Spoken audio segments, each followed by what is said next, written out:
गुरुदेव और माँ गायत्री के चरणों में कोटि कोटि नमन करते हुए, गुरुदेव को साक्षी मानते हुए आज हम जानेंगे मानवीय काया की चेतन सत्ता का वैज्ञानिक विवेचन।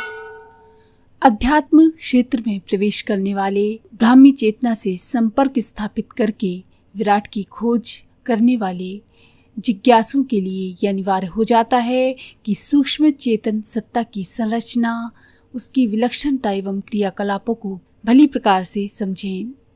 जिन 5 सूक्ष्म चेतना परतों की चर्चा हम पहले कर चुके हैं वे इस प्रकार से हैं। हार्मोन्स एवं एंजाइम के रूप में क्रियाशील अन्नमय कोश कहलाता है। जैव विद्युत के रूप में क्रियाशील द्वितीय प्राणमय कोश कहलाता है।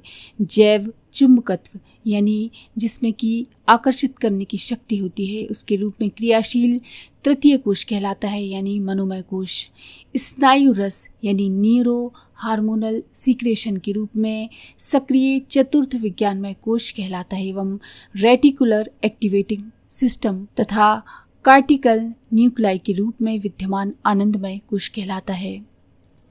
वैसे 75,000 अरब जीवकोशों के समुच्चय से बनी मानव काया में अनेकों स्वतंत्र शक्तियां क्रियाशील रहती हैं। न्यूक्लियल अम्लों, जीन्स एवं क्रोमोसोम के रूप में कार्यरत प्रजनन एवं अनुवांशिकी रूप सृजनात्मक शक्ति उन्हीं में से एक है। जैव विद्युत एवं जैव चुंबकत्व से ही जुड़ी हुई एक और शक्ति पुंज है जीवनी शक्ति के रूप में। प्रतिरोधी संस्थान के रूप में विद्यमान ये संरचना शरीर की प्रतिकूलताओं से जूझने की सामर्थ्य प्राण शक्ति का संबल होती है। ये सभी ऐसे हैं जिन्हें स्थूल रूप से रक्त में, स्नायु रस स्त्रावों में, टिश्यू हिस्टोलॉजी के माध्यम से एवं इलेक्ट्रोमीटर, इलेक्ट्रोएन्सेफेलोग्राम, मैग्नेटोग्राम, रेडियो इक्यूनोएस इत्यादि माध्यम से जांचा मापा जा सकता है। ये स्मरण रखना चाहिए कि ये मात्र सूक्ष्म की स्थूल में दृश्यमान प्रतिक्रियाएं भर हैं। अमुक व्यक्ति में उपयुक्त शक्ति पुंजों का होना ये प्रमाणित नहीं करता कि वह उच्च स्तरीय साधक है, परंतु उनके परिमाण प्रखरता समुच्चय में अभिवृद्धि ये संकेत देती है कि सूक्ष्म आध्यात्मिक काय संरचना में चमत्कार फलश्रुतियों की प्रकट होने की संभावनाएं हैं। हमारे स्थूल शरीर पर सूक्ष्म के नियंत्रण का प्रमाण हमारे ये हार्मोन्स के अदृश्य क्रियाकलाप हैं। शरीर विज्ञानी तो उनके पैथोलॉजिकल पक्ष को ही अधिक जानते हैं व ऊहापोह करते दिखाई देते हैं, परंतु शरीर का ये रसायन शास्त्र और भी विलक्षण है एवं चेतना के स्तर को सामान्य से असामान्य की ओर ऊंचा उठाकर ले जाने वाली विद्या है। जब से भ्रूण का गर्भाशय में विकसित होना आरंभ होता है तब से ही ये हार्मोन्स गतिशील हो जाते हैं। यहाँ तक कि गर्भाशय में शुक्राणु के निषेचन एवं स्थापन के लिए आवश्यक विद्युत, रासायनिक एवं संरचनात्मक कार्यवाही भी माता के हार्मोन्स द्वारा संचालित होती है। आनुवांशिकता के माध्यम से संस्कारों का स्थानांतरण आदि की प्रक्रिया इसी समय संपन्न होती है। शरीर, मन, व्यक्तित्व, स्वभाव आदि का निर्धारण यही होता है इन्हीं हार्मोन्स के द्वारा। जब एक बच्चा जन्म लेता है तब यही सूक्ष्म रसस्त्राव अपनी भूमिका निभाते हैं। शरीर की आकृति, अंगों का विकास इत्यादि तो इन पर निर्भर है ही। प्रकृति, रुझाव, चिंतन, क्रियाकलापों की डोर भी इन सूक्ष्म रस स्त्रावों के मजबूत हाथों में है। Pineal, pituitary, thyroid, parathyroid, thymus, adrenal एवं गोनेड्स नाम के ये 7 ग्रंथि समूह काया के शिखर स्थल से पेड़ू तक, उत्तरी ध्रुव से लेकर दक्षिणी ध्रुव तक विद्यमान होते हैं, यानी ऊपर से लेकर नीचे तक, एवं शरीर के सभी रासायनिक क्रियाकलापों पर अपना कठोर नियंत्रण रखते हैं।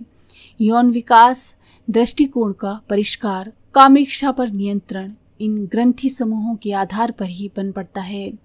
स्थूल स्तर की आहार विहार की एवं बंध, मुद्रा, आसन जैसी सूक्ष्म काय संस्थान को प्रभावित करने वाली साधनाएं हार्मोन्स को सीधे प्रभावित करके उच्च स्तरीय साधना हेतु अभीष्ट क्षमता प्रदान कर सकती हैं। बाहर की दृष्टि से यदि हम देखें तो कितना ही सुंदर, आकर्षक कोई क्यों ना हो, जब तक उसके भीतर में सक्रिय रस में घुले हार्मोन्स का स्तर नहीं बदला जाता, वह भावनात्मक एवं आत्मिक दृष्टि से अपरिपक्व ही रहेगा। शरीर अंगों की असामान्यता जो होगी वह अलग से विद्यमान रहेगी।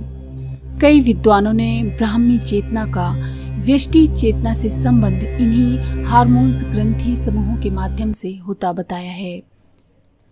वे सूर्य का पीनियल ग्रंथि से, चंद्र का पिट्यूटरी ग्रंथि से, मंगल का पैराथायराइड से, बुध की थायराइड से, बृहस्पति की एड्रिनल से तथा शुक्र की गोनेड्स से संगति बिठाते हैं।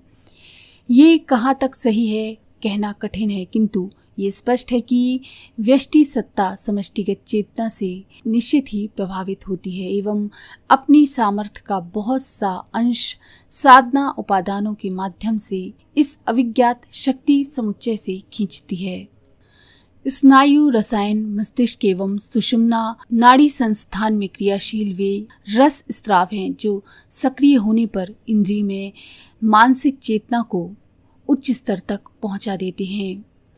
न्यूरो ह्यूमरल सीक्रेशन नाम से जाने वाले ये रस स्राव वैज्ञानिकों द्वारा बहुत पहले पहचाने गए थे, किंतु इनकी प्रतिक्रियाओं का अतीन्द्रिय क्षमता के रूप में उभार शास्त्र वचनों एवं प्रतिपादनों में देखने को पहले से मिलता है। साधना का स्तर जैसे जैसे सूक्ष्म प्रखर होता जाता है, सीढ़ियां उतनी ही ऊंची साधक चढ़ता चला जाता है। विज्ञानमय कोश जागरण की साधना ऐसी ही है जो इन रस स्रावों से संबंधित है। डोपामीन, एसिटिल कोलिन, गाबा, सीरोटोनिन इनके रूप में विद्यमान ये स्नायु रसायन एकाग्रता, प्रसन्नता, भाव, प्रवणता, आनंद की अनुभूति, जागृति, स्फूर्ति, स्मरण शक्ति को बढ़ाना इन विशेषताओं से संबंधित हैं। ध्यान योग की उच्च स्तरीय साधनाएं सीधे इनके रसस्राव को प्रभावित करती हैं व साधक में इन विशेषताओं को उभारती हैं। विभिन्न मुद्रा, बंध, आहार विहार के नियमों ध्यान योग की साधना में सहायक भूमिका निभाते हैं। अतीन्द्रिय सामर्थ्यों में विचार संप्रेषण यानी दूसरों के पास अपने विचारों का भेजना, दूर श्रवण यानी दूर से ही कोई बात सुन लेना, दूरदर्शन, पदार्थ हस्तांतरण यानी एक जगह से दूसरी जगह कुछ पदार्थ भिजा देना आदि अनेकों ऐसी बातें आती हैं। इनका सुनियोजित उपयोग आध्यात्म क्षेत्र के जो साधक करते हैं वे चमत्कारी प्रदर्शनों में स्वयं को उलझाते नहीं हैं। वे इनको दूसरों की भलाई में नष्ट नहीं करते। स्नायु कोशों की जागृति के फलस्वरूप जो भी प्रतिक्रियाएं होती हैं वे उससे भली भांति अवगत होते हैं। वे जानते हैं कि उनको क्या मिला है। चेतना के चतुर्थ आयाम की ये वह स्थिति है जिनमें विभूतियां अनायास ही हमको प्राप्त हो जाती हैं। वैज्ञानिकों, मनुष्यों के आविष्कारों, रचनाओं को इस संदर्भ में देखा जा सकता है।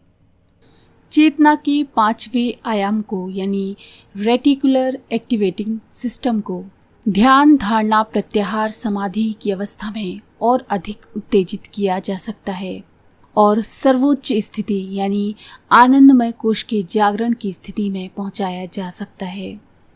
तो ये है मानवीय काया की चेतन सत्ता का वैज्ञानिक विवेचन, किस तरह से हमारे शरीर के हार्मोन्स का सीक्रेशन प्रभावित करता है हमारे पांचों कोशों को। तो अगर आपको ये जानकारी पसंद आई तो प्लीज़ लाइक करें, शेयर करें, सब्सक्राइब करें मंत्र सिद्धि चैनल।